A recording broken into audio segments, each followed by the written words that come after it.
छोटे से गांव के बाहर बना एक ढाबा, जहां हर रोज सैकड़ों लोग खाना खाते थे। लेकिन एक रात एक भूखा बच्चा बिना पैसे के वहां पहुंचा। मालिक ने उसे खाना खिलाया और अगले ही दिन उस बच्चे ने ऐसा काम किया कि पूरे ढाबे की किस्मत बदल गई। आखिर उस बच्चे ने क्या किया और क्यों आज भी लोग उस ढाबे का नाम आंसुओं के साथ लेते हैं? पूरी कहानी अंत तक देखिए। बरसात की शाम थी, सड़क सुनसान थी। देसी स्वाद ढाबा के मालिक रामलाल काका रोज की तरह ग्राहकों को खाना परोस रहे थे। उनकी एक ही आदत थी, भूखा कोई नहीं जाएगा, चाहे पैसे हों या ना हों।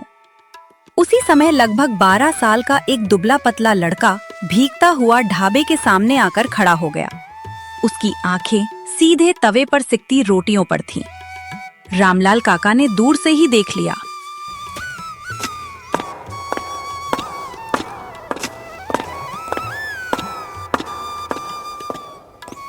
बेटा, खाना खाएगा?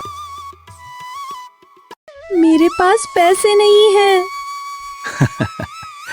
ये ढाबा पैसे वालों का नहीं, भूख वालों का है। लड़के की आंखों से आंसू निकल पड़े।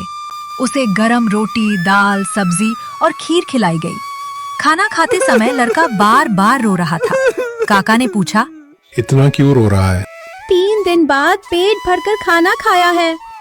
लेकिन किसे पता था कि यही लड़का एक दिन इस ढाबा को बचाएगा। धीरे धीरे दिन बीतते गए और फिर एक दिन ऐसा समय आया, अगली सुबह ढाबा हमेशा की तरह खुल गया। काका रोटियां बना रहे थे कि तभी एक बड़ी महंगी काली कार ढाबे के सामने आकर रुकी।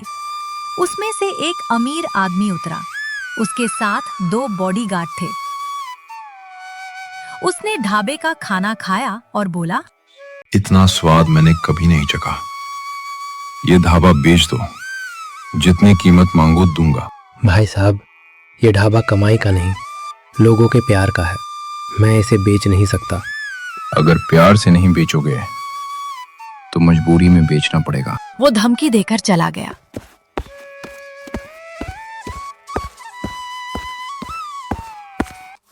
दो दिन बाद फूड विभाग, पुलिस और अधिकारी ढाबे पर आ पहुंचे। झूठे आरोप लगाकर ढाबा सील कर दिया गया। गांव वाले रोने लगे। रामलाल काका की आंखों में आंसू थे। उन्होंने बस इतना कहा, सच ज्यादा दिन छिपता नहीं है। उसी समय एक युवक भीड़ से आगे आया। उसे देखते ही रामलाल काका चौंक गए। युवक मुस्कुराया और कहा, काका, मैं वही हूँ जिसे आपने कई साल पहले भूखा होने पर मुफ्त खाना खिलाया था। आज मैं जिला कलेक्टर हूँ। पूरा गांव सन्न रह गया। कलेक्टर ने तुरंत जांच बैठा दी। सीसीटीवी फुटेज निकलवाई गई।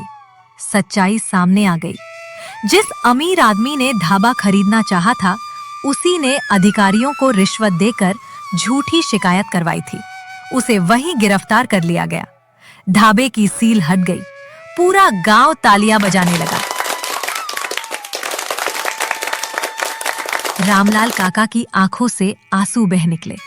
कलेक्टर उनके पैरों में झुक गया और बोला, काका, उस दिन अगर आपने मुझे खाना ना खिलाया होता तो शायद मैं आज जिंदा भी ना होता।